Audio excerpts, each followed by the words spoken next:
Fer voulait seulement nourrir sa famille. Elle voulait ramener du gibier pour ne pas que les siens meurent de faim. Elle va se retrouver plongée dans un monde qui représente tout ce qu'elle déteste.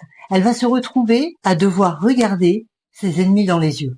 J'ai adoré ce tome 1, je n'ai qu'une envie, c'est de découvrir la suite.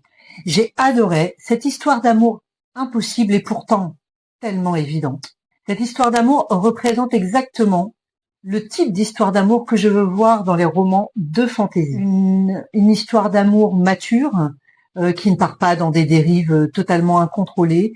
Alors, cette histoire d'amour va, une fois qu'elle est déclarée, devenir le centre du roman. Mais pourtant, bien des choses, avant d'y arriver, vont se passer. Revenons à ce que j'ai aimé.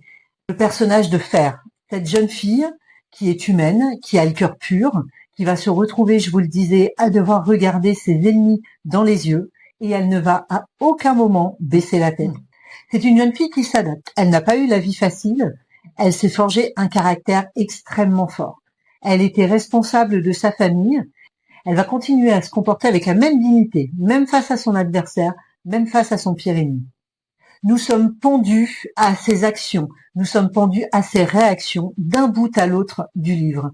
Et Dieu sait que c'est une nana comme on en voit peu. Elle refuse de se morfondre, elle refuse de se laisser abattre.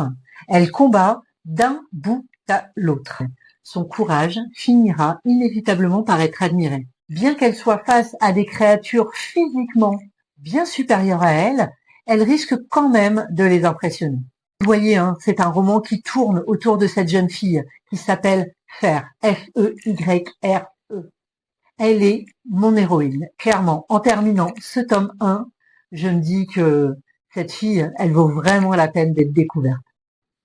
Donc voilà, j'ai immédiatement acheté le tome 2, le tome 3. Il va y avoir quelques lectures entre-temps, mais c'est avec cette lecture que je termine l'année 2025.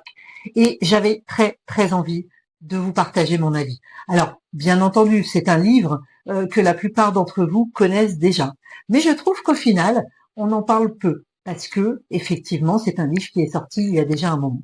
Je vous souhaite à tous de passer un très bon réveillon pour clore cette année 2025 et on se retrouve en 2026 avec énormément de nouvelles lectures. Allez, bye!